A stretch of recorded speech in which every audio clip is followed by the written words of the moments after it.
knows the place, and I expect him to run really big. Good luck, Brett. Thanks. Give me your thought of that Risen Star. Is Angel of Empire a legit Derby horse? Yeah, absolutely. And I think maybe part of the reason folks are going to look at that Risen Star and say, oh, the race wasn't that good is because you see what all the also-rans have come back to do. Keep in mind, most of them ran in the Louisiana Derby last weekend, a race that was paceless, and they all tried to come from 15 out of it. And guess what? You're not going to get good results that way. So I don't think the Risen Star is a bad race because many of the horses haven't come back and run. I think Two Phil's is the barometer, and we saw what he did at Turfway.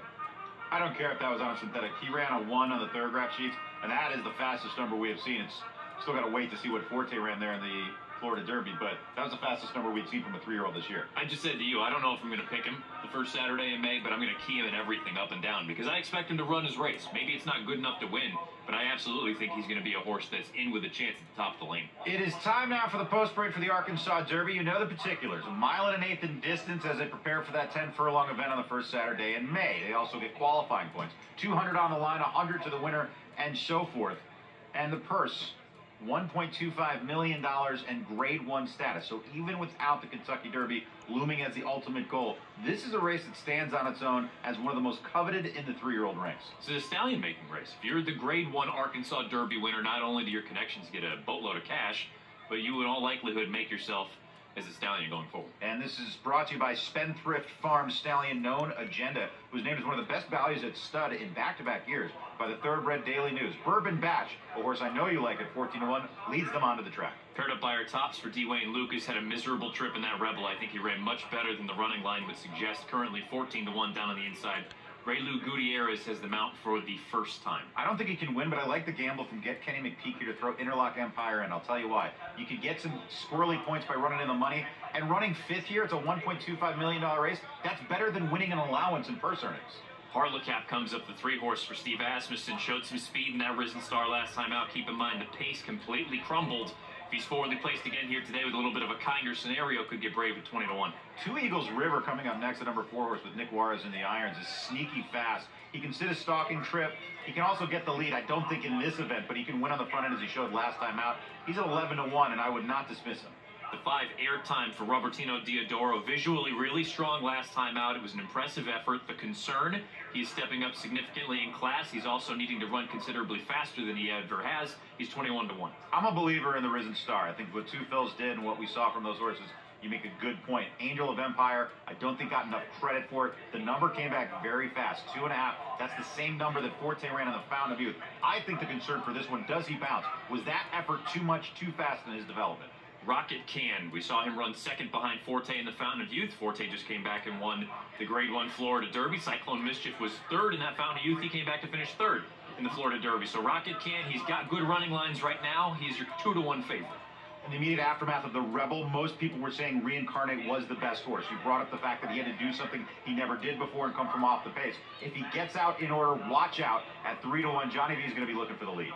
King Russell, the 9, a little bit light on speed figures for the Run Moquette barn, but he would appreciate it if things heat up early on. You're getting a good look at Reincarnate. Here comes King Russell. If they throw it down early, I don't know if King Russell is necessarily good enough to win, but he can absolutely grab a piece of this thing. If you're playing tries or supers, maybe one to use underneath at 51-1.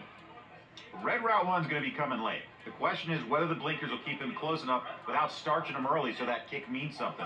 He's got the talent. The running style, though, makes it hard. 4-1, Tyler Gaffleone will get aboard for not the first time. He rode this horse in the Kentucky Jockey Club back as a 2-year-old. And again, to your point, you just want him to be a little bit closer. Don't completely sap that late energy with those blinkers going on, but don't drop 15 out of it early on. It gets him beat. Well, Forte has loomed large over this crop ever since winning the Breeders' Cup Juvenile a year ago. He was crowned a champion, and his shadow is cast as long over this field in the Arkansas Derby as the grandstand is, with the sun falling low in the sky. Rocket Can, your favorite, by virtue of his runner-up to Forte in the Fountain of Youth.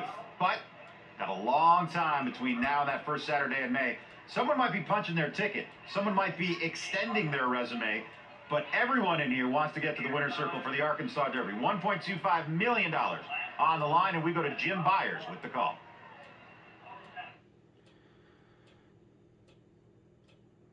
They're in the gate.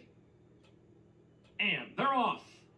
A perfect start to the 87th Arkansas Derby. toward the inside, 2 Eagles River. As expected, heading toward the lead. Harlow Cap is with him on the inside in second. Airtime got out well in third. Reincarnate is fourth. Bourbon Bash on the inside, fifth. And Rocket Can sits outside in sixth. He's only about 4 lengths off the lead as they head to the backstretch. And then comes Angel of Empire. He's off the rail by 1 path. Interlock Empire, the bright gray, is inside of him. King Russell is next to last. And that late running Red Route 1, blinkers on and all, is still trailing the field here. He's a good 12 or 13 lengths off the lead as they move up the backstretch. 2 Eagles River and Nick Juarez set the pace in the Arkansas Derby, and Reincarnate is his companion right to the outside. Harlow Cap on the inside is racing in third and is just a neck to the good of Airtime. Followed to the outside by Rocket Can.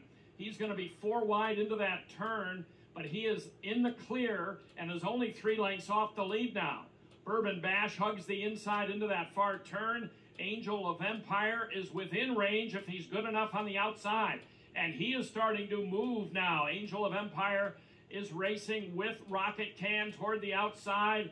And then comes King Russell and Interlock Empire. Dropping back and out of it is Bourbon Bash. Red Route 1 enters the stretch 10th and last as they straighten away in the upper stretch. And Angel of Empire has ranged into the lead here. 2 Eagles River drops back on the inside. Toward the outside, King Russell is running on. Reincarnate in the second flight with Airtime and Rocket Can. Angel of Empire and Flavian Pratt. Angel of Empire wins the Arkansas Derby and wins it clear. King Russell was up for second. It was tight for third between Reincarnate and Rocket Can.